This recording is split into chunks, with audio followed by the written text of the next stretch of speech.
The Inside Influence team and I are taking an 8-week sabbatical this winter, or summer if you're in the Northern Hemisphere, to generally reset, recalibrate, and refill our creative tanks. Now, for many of us, myself included, that means traveling across the world to see family members where it has been far too long between hugs. To keep you fueled while we're gone, fear not, we have traveled back through the archives, back through time, and pulled out 4 of our favorite Inside Influence episodes of all time. Now, I can also, hand on heart, say that each of these 4 episodes has, in some way, radically changed how I now show up, lead, and influence. If you're new to the Inside Influence crew, enjoy the ride. If you are a long-time listener, these are definitely conversations that are worth listening to for a second time. Stay safe, and we will see you back with our brand new season in August. Our deepest fear is that we are powerful beyond measure.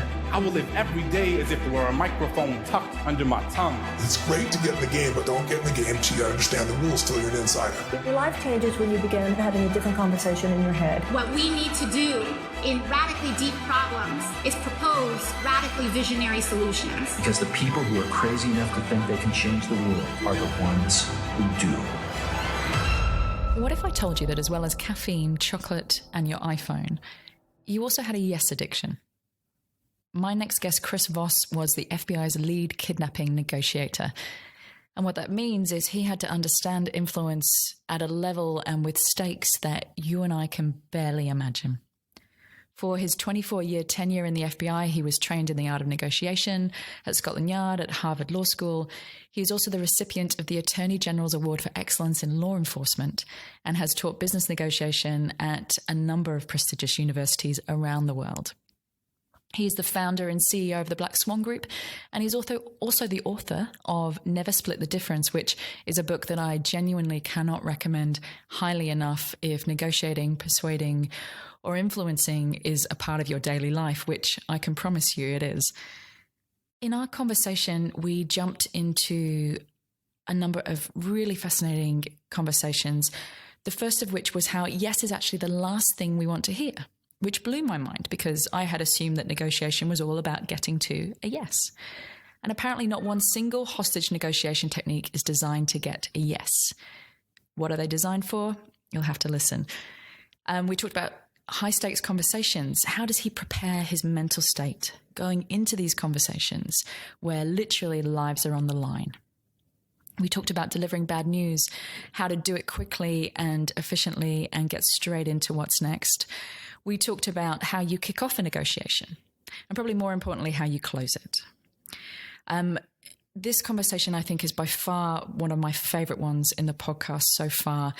Chris has so many years of experience in international crisis and high-stakes conversations, and it really showed me again that all the theories and the ideas and the models in the world count for nothing until you have been down on the ground in a high-stakes situation and you've really had to put them to the test. I invite you to sit back, listen, take a fascinating peek behind the curtain of what has to have been one of the most interesting careers I've ever heard of. And as a result, take some tools and, in the words of Chris, start negotiating like your life depends on it.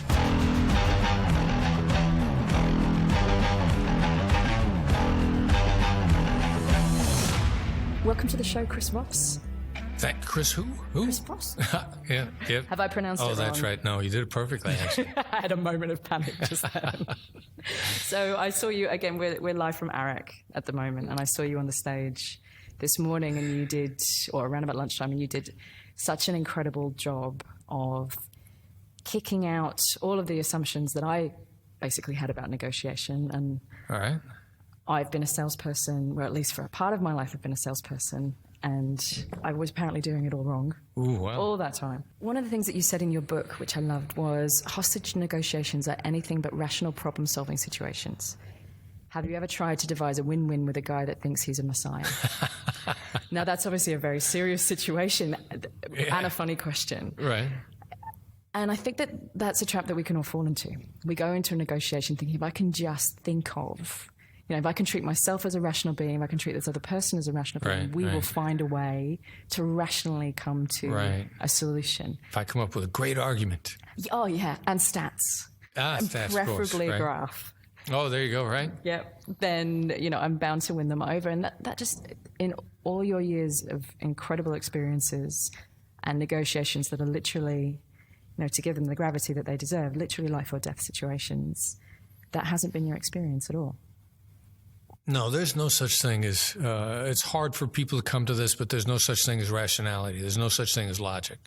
I mean, we make our decisions based on what we care about. That, by definition, makes decision-making an emotional process, what you care about. You're driven by what you care about, your emotions, your passions, each and everything that you do. And there's actually been some studies that have been done recently as a result of functioning of the brain, because these days people can have brain tumors removed. And supposedly the people are okay. They can still reason, but they can't make decisions. I can separate my socks by color, but I can't decide which pair of socks to put on. And it's a phenomenon that science has backed up just with the advances of medicine recently, because what was happening is people were undergoing brain surgery and losing their ability to make good decisions because of the interference in certain neural pathways in the brain, but they'd still pass intelligence tests. They could still pass an IQ test. And so if someone had a brain tumor and had it removed and they passed an IQ test, the doctors would say, all right, go back to work. But the person would, in fact, be disabled. And they wouldn't be able to go back and function at work. And the tests of the brain functioning would say, hey, you're fine. You're a slacker. You're using your medical condition as an excuse for not doing a good job. And people were genuinely disabled. And so they dug much more deeply into it. And they began to find out that as soon as you start separating our ability to reason from our emotions, we can no longer make decisions. So, I loved that line a long time ago from a Star Trek television show. Leonard Nimoy, Spock, said, logic is a butterfly flying in a breeze. Logic is a beautiful bouquet of flowers that smell bad. So there's no such thing as that. It's all a fiction. It's logic and reason are like beauty. They're in the eye of the beholder. And the unique wants and needs and emotions of that particular beholder. Right. That's kind of overwhelming for most people, isn't it? Yeah. Because I've had some people argue with me violently about it. Because I can feel my whole body. You so want to be able to make a compelling case. Uh-huh. And I guess what you're saying is, and tell me if I'm wrong, you can make a compelling case, but just not the way that you think you should be doing. Well, you can, as long as you understand what the other person's being driven by. Right. That's when you can make a compelling case. And when you can see it from their perspective, when you can see what they're being driven by, which is what great politicians do. What politician ever made a logical argument? I mean, they don't. They appeal to the passions of those who will vote for them. And you told an amazing story this morning about a kidnapping in Haiti. Mm-hmm. I don't know if you'd like to share that story, because I thought it was a really interesting example of exactly what you're talking about. Well, a 12-year-old boy gets kidnapped in Haiti. He's taken in a typical type of kidnapping at the time, which is a carjacking. They carjack a car with multiple occupants. The bad guys take the car and an occupant, and they let the other person go. They go find a ransom. 12-year-old boy happens to be an American citizen. His father knows that since his son is a citizen, father's not, but the U.S. government's supposed to help if American citizens get kidnapped. He contacts the embassy, and the embassy says the FBI will help you. And I'm sure he imagined like ninjas rappelling from helicopters within 10 minutes into his front yard to help him.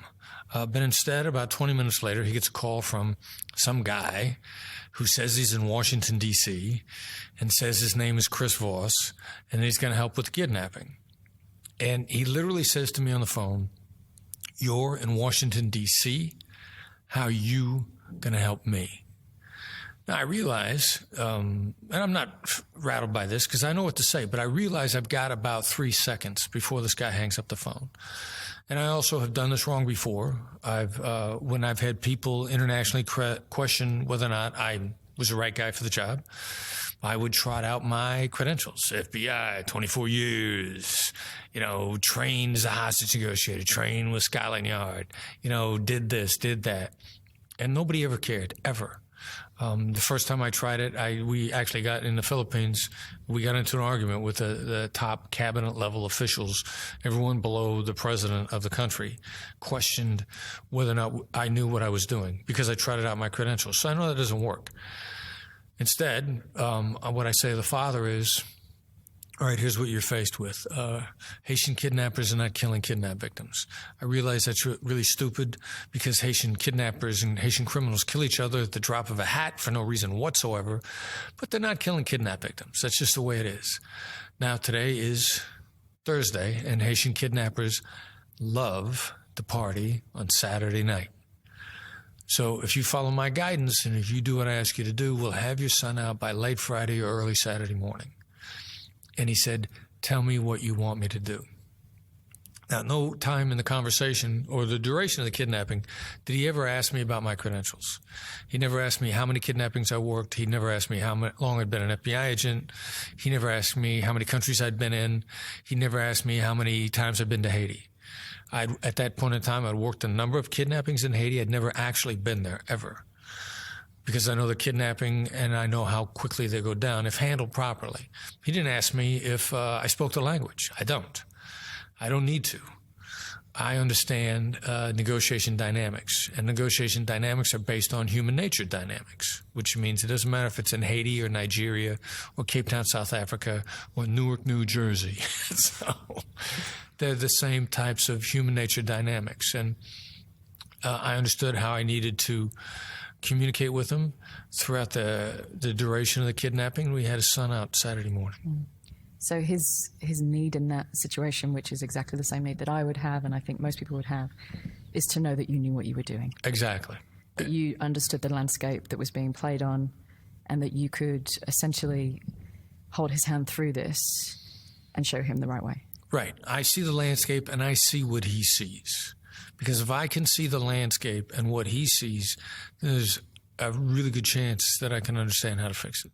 So a negotiation starts. There's that first... Let there be light. Let there be light. There is the beginnings of a negotiation. The beginning. The initial phone call. Right. How do you... I'm imagining the first 30 seconds is pretty critical in that, where you've got to somehow be able to connect with the kidnappers, build some kind of rapport or relationship so that this conversation can keep going. Well, and then it's understanding the context. How much context is there to be understood going in? How much, depending upon the context, you want to start displaying understanding from the very beginning. So you might have a lot of information, you might not. You might only have the smallest amount of information where you have to make educated guesses. Educated guesses are okay as long as you're not married to them. There's an old saying by Colin Powell, an American General Secretary of State. And Powell used to say, never let your ego get so attached to a position that if the position collapses, your ego goes with it.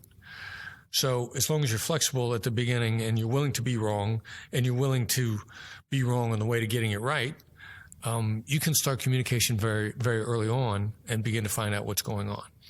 So if it's kidnapping, if it's a hostage taking, by definition, somebody's mad about something. And I'm going to want to get at what they're mad about and what made them. I know they made the decision to engage in something that is either had violence at the very beginning or threatens violence. Those are also angry things to do. People don't do that if they're happy. They're angry, they're resentful, they're seeking justice either for themselves as an individual or for their group or for who they represent or both. I know all that from the very beginning because some sort of angry act has taken place. So I know a lot about what's going on even before the conversation starts. And how would, so most of us aren't going to find ourselves, thank goodness, hopefully, in that type of situation. Right. And so how would that knowledge that you've built over those years apply in a typical negotiation that would happen? It could be a negotiation with a client, it could be a negotiation with a colleague, or the ones that probably happen the most frequently, a negotiation with your children. Children are terrorists. Yeah, there are days when I would definitely vote for that. Yeah. All right. Well, it's the willingness to what we call a cold read, or what I call a cold read. We in my company, because we think and advance our processes as a team, but it's being willing to just start making educated guesses from the very beginning to get the other side talking. Because, my hypothesis, my educated guess from the beginning, if I get it right, the person I'm talking to is going to like it because I'm insightful. If I get it wrong, they're going to want to correct me, which now begins a dialogue. And now I can start to adapt. Now we can start to go back and forth, and I can demonstrate that I'm paying attention. Now I'm going to try to trigger the other side talking as much as possible. Another phrase that we like a lot is he or she who talks most loses. So I'm going to get you talking. And I know that there's stuff you're dying to tell me, stuff that you really want. You wouldn't be talking to me at all if you didn't have something to say. So all I got to do is get you talking. And regardless of what the deal is, some have said negotiation is the art of letting the other side have your way. Well, I get you talking enough. You feel in control. And eventually you say something I really like. And then I look at you and I go, brilliant. That's a great idea. As long as I don't have to win openly, if I don't have to make you lose, then we'll make a good deal.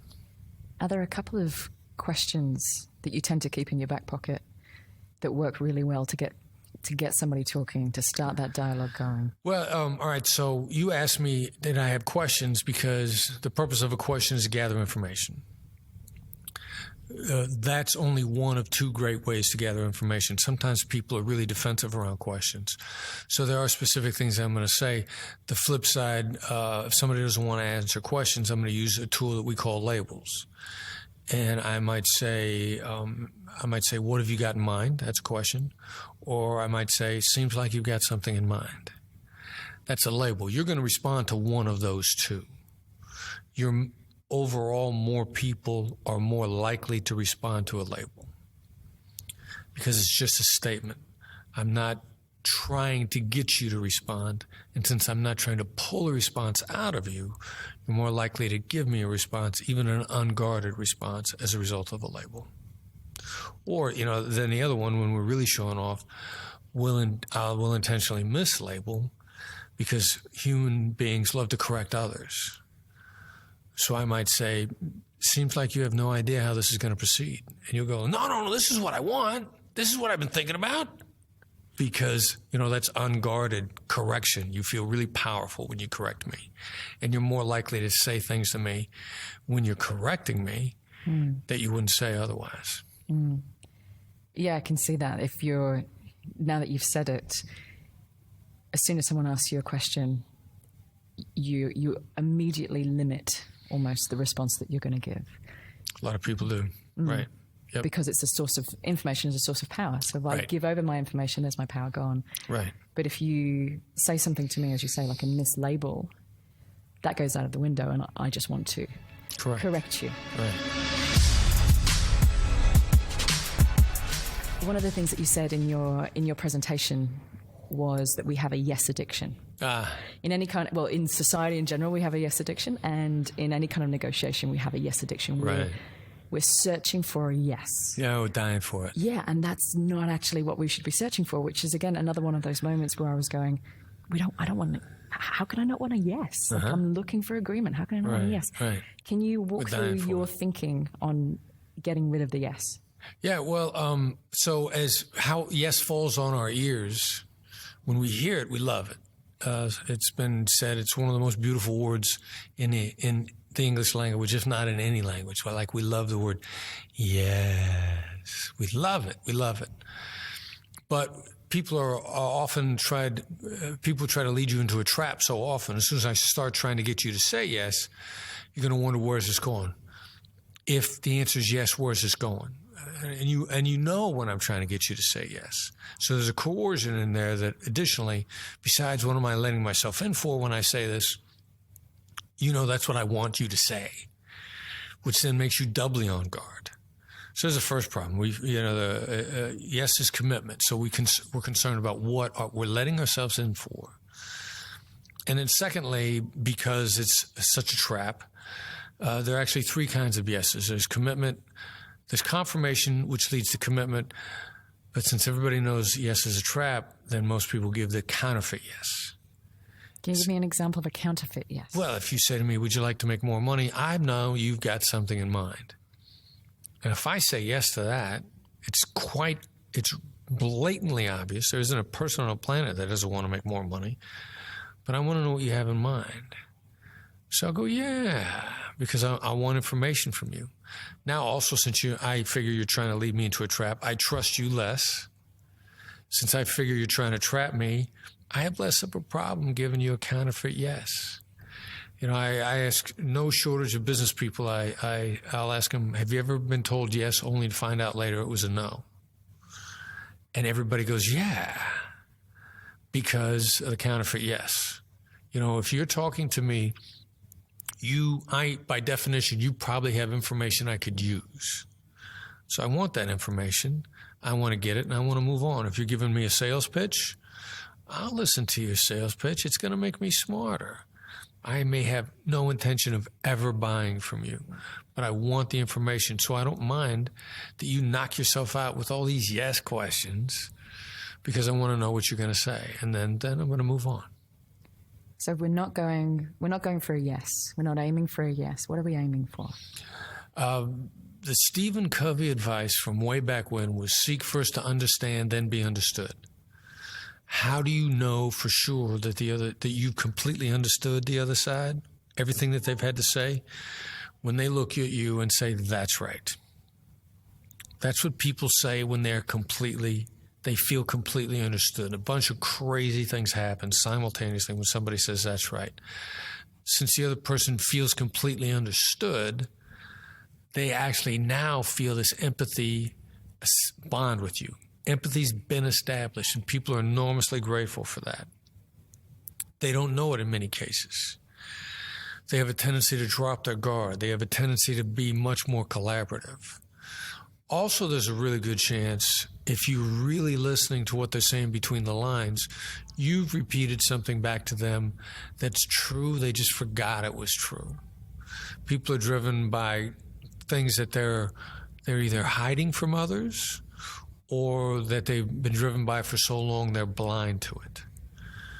And when you point that kind of stuff out to them, then it's my co-writer Tal Raz said he thinks this is an epiphany moment. When you say that's right, you experience a subtle epiphany. And you do. I was in a conversation knowing that this is a dynamic. About a year and a half ago, I'm talking about before my book comes out, and I was feeling all this anxiety about whether or not anybody's going to buy the book. Somebody besides my mom might buy it. And I had to give Mom a copy anyway. I was going to say your mom bought. You didn't give a free copy to your mom. Got to give Mom a copy. So that's not even a sale. But I'm sitting there talking, and the person is summarizing everything to me, and in such a ways that as the person I was talking with was summarizing how I felt and the anxiety that I felt and the facts and circumstances, I could see the that's right moment coming, which I was kind of fascinated by because I thought to myself, I'm getting ready to say that's right to this in a moment. I wonder what's going to happen. And literally, when she finished and I said, that's right, I literally felt clarity. It was a clarity moment. The chemical changes take place in the brain, the dopamine and serotonin that get released. And I was grateful for it. It felt really good. What she had said made me feel really good, and I was grateful to her for it. And it was just a passing conversation with someone that I didn't even know that well. So the that's right moment tends to really play well with the person who says it towards the person that got them to say it.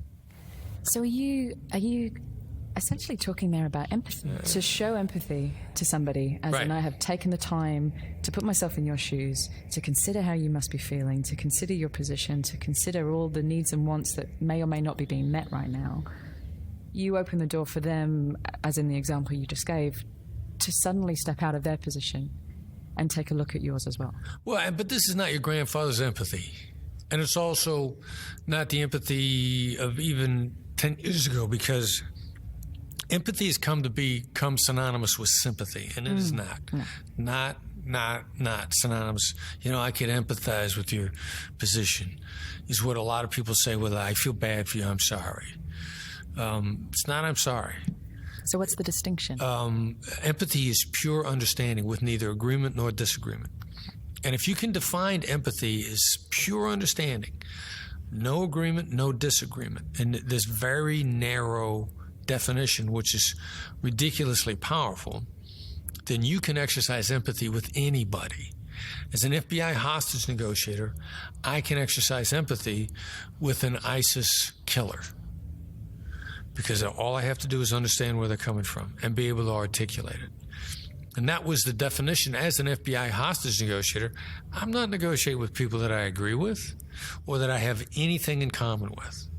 I'm negotiating with people who, if we were face to face, each of us would happily shoot the other, because what we stand for are total opposites. And that's who I have to negotiate with. So sympathy there's no factor whatsoever. I'm handicapped by sympathy. I'm handicapped by common ground. If I define empathy in this fashion, then my empathy is limitless, and I like limitless skills. Limitless skills. That's a beautiful phrase just in and of itself to be explored. I'm going to be thinking about that for probably the next 24 hours. So let's go from here. You've started the negotiation. You tried to find their wants and needs. You're aiming for the that's right as opposed to the yes. Right. Another thing you said in your book is, which again was one of these moments where I suddenly went, wow, I've been thinking about this all wrong, was you said you don't go for a win-win.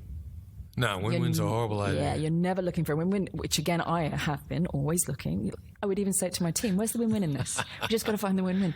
You don't go for a win-win. And you used this beautiful phrase when you said, a compromise, which is essentially what a win-win is. A compromise in a hostage negotiation is that two people come out of alive and two people don't.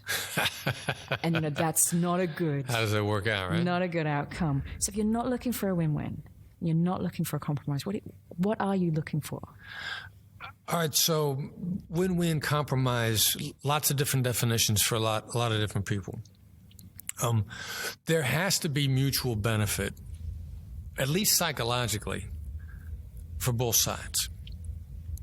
What it really gets down to is that, a lot of people will walk away from a negotiation that would make them better off. It just wouldn't make them better off enough. Like, it's shocking how many people are happy, would prefer $0 to $1. I engage in a negotiation, I walk away with nothing. I get $0 for that. Even if I don't like the price, if I engage in the same negotiation and get anything, I'm by definition better off. That's a win-win. I give you $1 for your time. You were better off. So win-win becomes sort of, again, like beauty in the eye of the beholder. Striving in practice, win-win is one of the great fictions that other people use to just really kill you with. The sooner somebody uses in an interaction, quite frequently, somebody says right up the bat, they look at me and say, hey, look, I want a great deal, I want a win-win. If that's in the first 3 minutes of the conversation, they're trying to pick my pocket. I know that they plan on giving me $0 or next to nothing the sooner they bring that up. Because what they want to do is they'll move the goalposts. They'll move, they like to high anchor. They like to what, sir? If somebody wants $100 from me, then they'll say they want $500 from me. So that when we settle at 100, I feel good. So you got the win-win. I felt like I did well. You wanted 500. I gave you 100. Look how good I did. Well, you wanted 100 all along. You said, look, hey, let's get a win-win deal here. I need $500. Well, now maybe we'll compromise, meet in the middle. I'll settle for 100. I'll settle for 150. I'll let you talk me down to 100. I'll get you to work real hard to get me down to 100, which is where I was going all along anyway. And I've seen very consistently a lot of people who come up to me and ask me about Winwin tend to be the people who high anchor. There's a saying, the person who offers to meet you in the middle is often a poor judge of distance. So what you're saying is that if they've offered to meet you in the middle, it's not the middle. It never was the middle. Bar very high in the beginning, Right. so that the middle is their win and, Right. and your loss. And it works. That's why so many people do it. Because it works. It's quick. It's easy. If I get you to do it, you're not that good of a negotiator anyway. So I need to pick your pocket before somebody else does. So and I agree. I mean, now that I've heard you walk through that, I've heard people do that. We'll start at 500. We know eventually we'll end up at 250. Right. We'll split the difference. We'll end up at 250. That's what we wanted anyway. Right. So if you're not going for a win-win and you're not going for a compromise, what are you going for? Like, do you go into a negotiation going, this is what I want. It will not change. It will not shift. It is this. Do you go in that firm? You better not. Okay. You're asking to miss great deals. What I want is a great deal.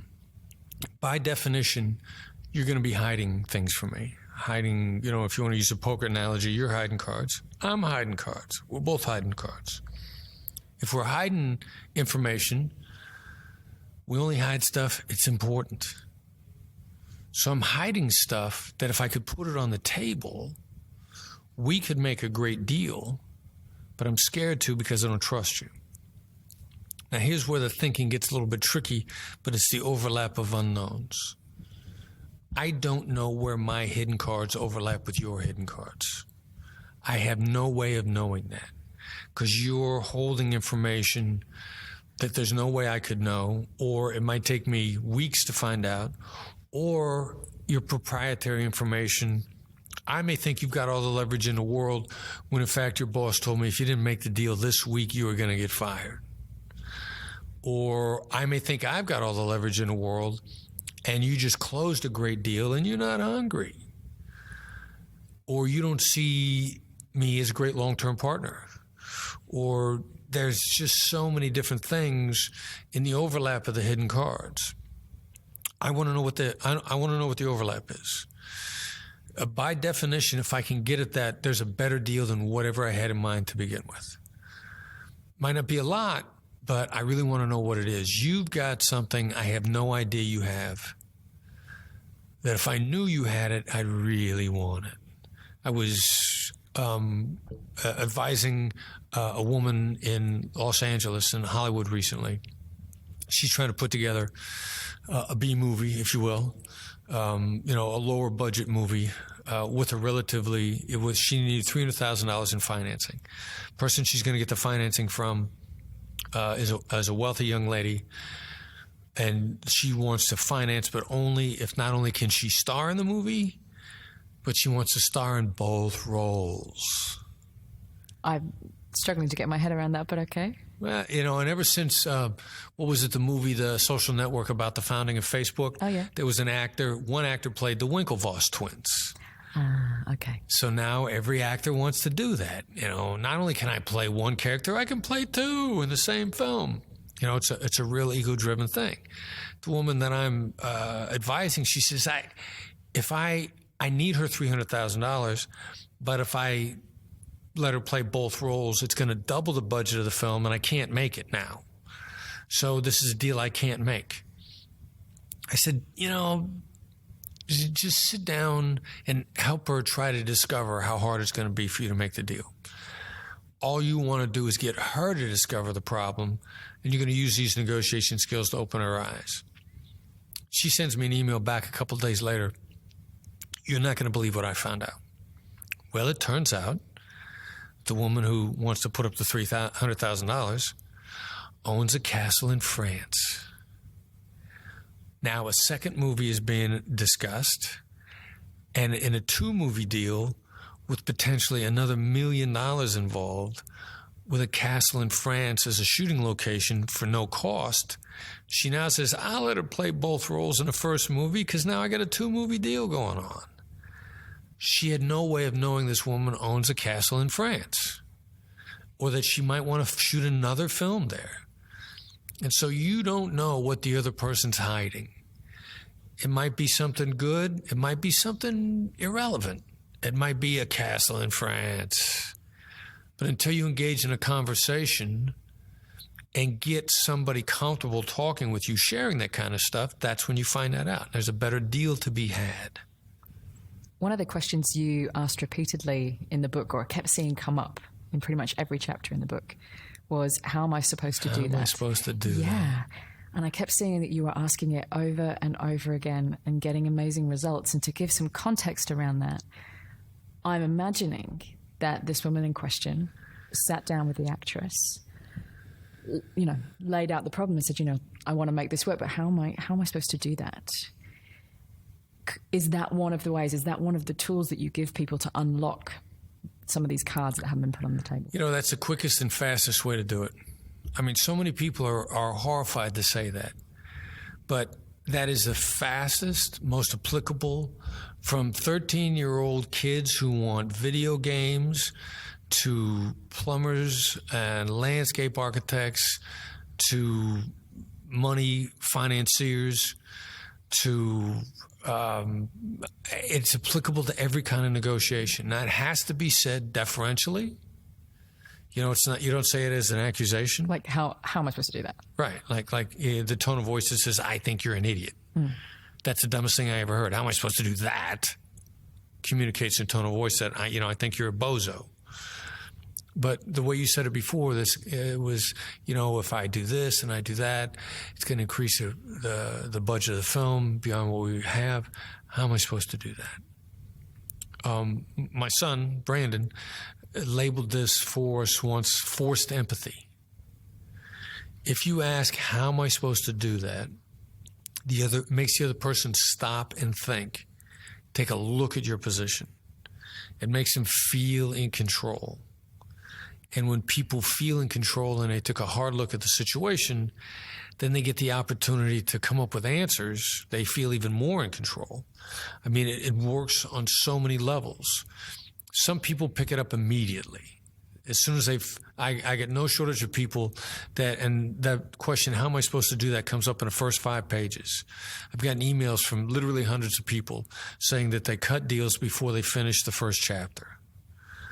Some people are scared to say it, and they imagine saying it wrong, and then, of course, they imagine the person on the other side of the table saying, because you have to. Well, actually, if you're doing it right, you should keep saying it till the other person says, because you have to. Because where you are when that happens, you've pushed the other person as far as you possibly can, and they're still at the table. They've just said, I've given you all I can possibly give you, at least on this particular issue.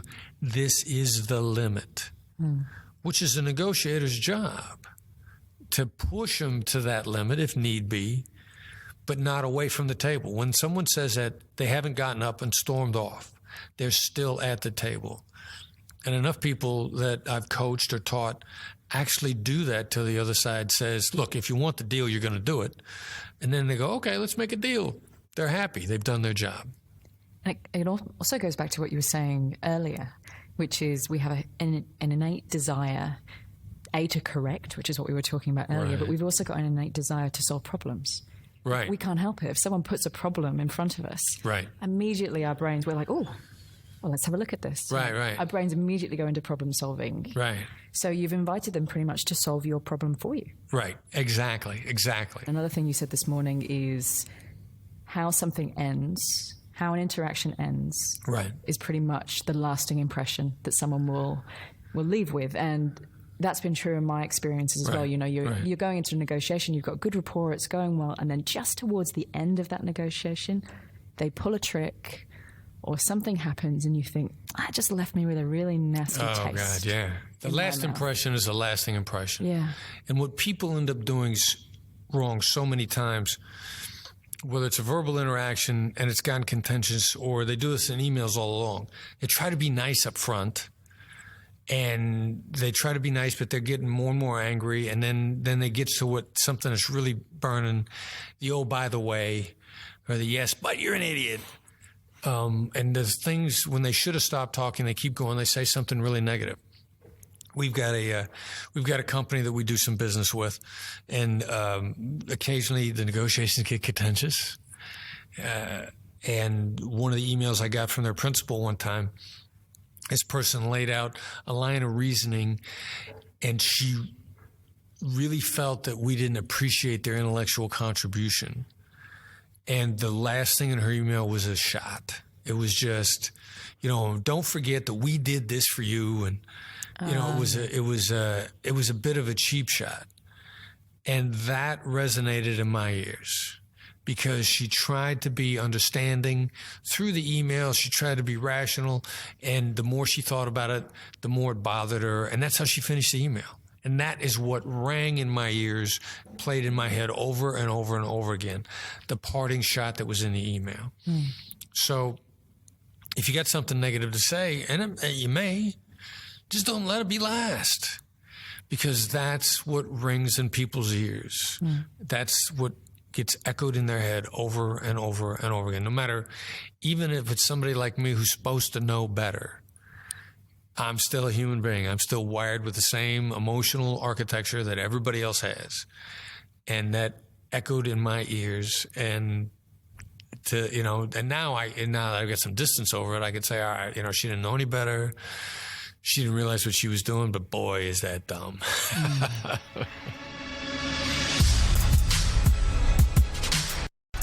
I'm going to change direction now, away from tactics for a second, and I want to talk about state.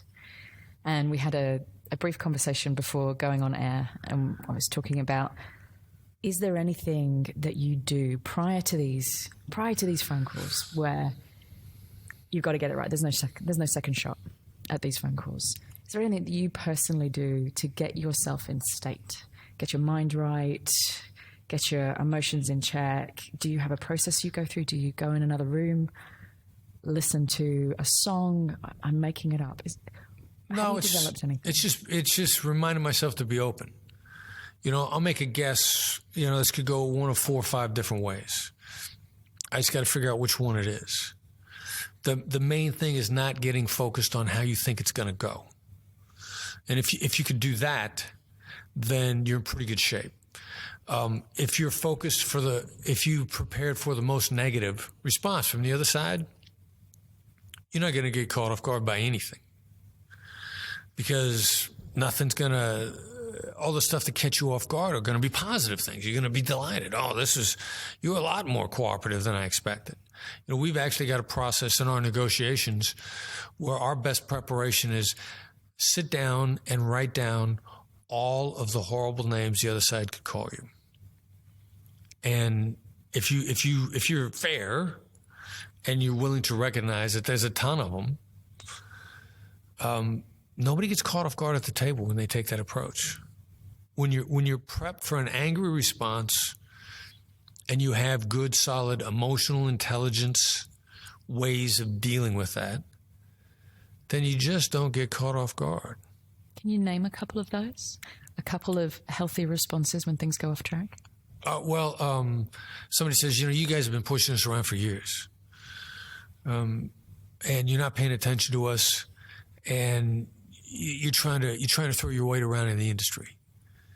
And I might say, what sounds like that really bothers you? Or no matter how insane the other side is, if I say, sounds like you got good reason for saying that. Oh yeah, I could feel that.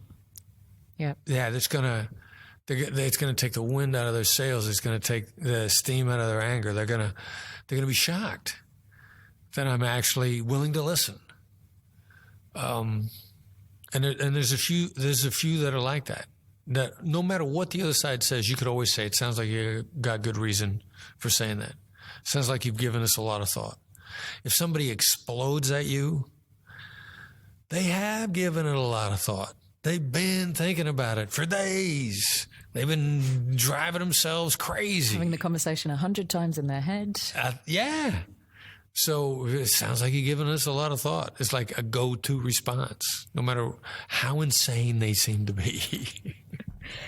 You also said in your book that even after 20 years of those types of negotiations, you still felt fear. You were still capable of feeling fear when you walked into them. Right. Is that still true now? You know, it was the first time I'm in Australia in this huge real estate conference. You know, if it goes well, that could be really good.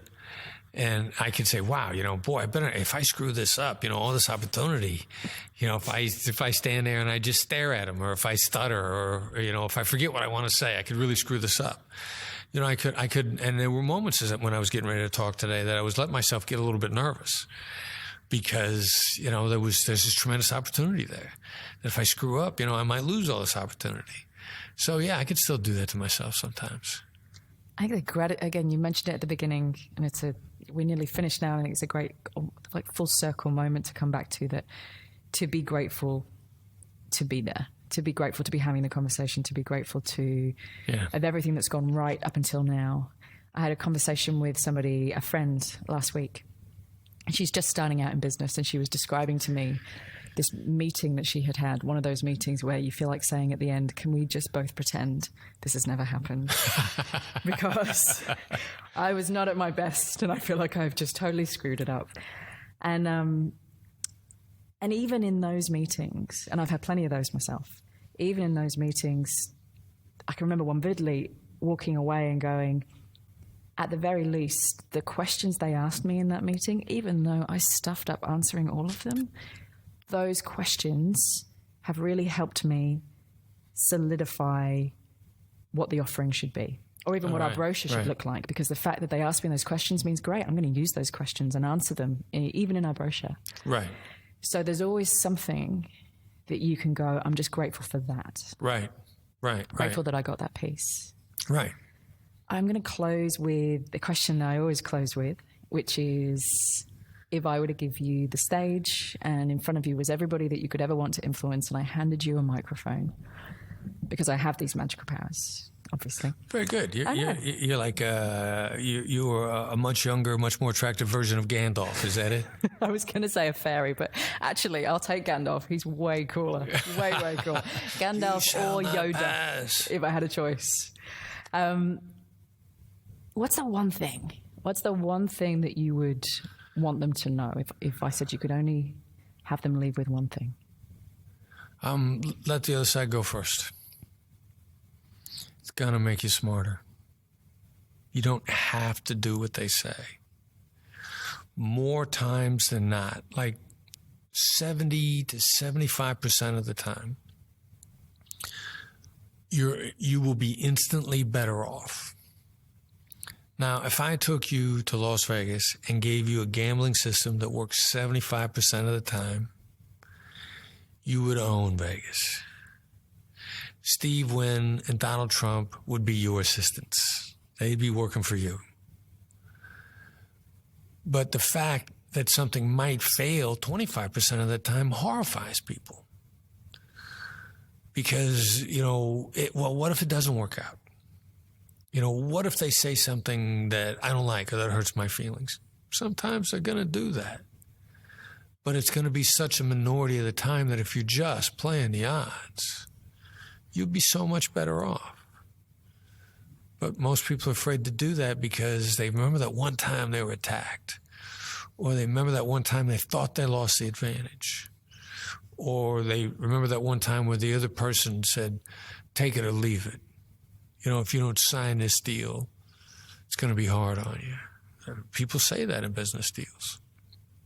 The negative outcomes of letting the other side go first are a minority. But we remember the negativity far more than we remember the successes. So, give yourself room to be human. Understand you're naturally overly negative. That's what kept us alive when we were cavemen. But that's not what keeps us alive today. So be willing to play the odds. Let the other side go first. And by letting the other side go first, you mean put their position across first? Put their position across first. Thanks so much for listening. I hope you enjoyed this episode and have seized hold of at least one tool, idea, or mindset that will help you start raising your own level of influence. Now, for those of you who want to take the next step in your journey or would just love a roadmap to becoming the most influential voice, idea, or brand in your space, then I have good news. You can now download the latest updated version of my ebook, The Influencer Code, from my website, juliemasters.com. Also, there's a link in the show notes. Just pop in your email address, and I promise I will not spam you, but it is jam-packed full of ideas, tools, and case studies that I have come across in my now 20 plus years of doing this work. Not to mention the 7 areas and 7 core questions that I have found to be hands down the most valuable when it comes to immediately lifting your ability to make an impact. Download it, keep it, share it, juice it for all it is worth. I hope it makes a massive difference in both your career and your business. Thank you always to my co-founder and the main brain behind this podcast, Lauren Kelly. You kick my butt in all the right ways. Thank you for making it happen. And if you did enjoy the show, then we would love you to share this podcast and leave us a review on iTunes, Google, Stitcher, whatever your platform of choice happens to be. And don't forget to subscribe to make sure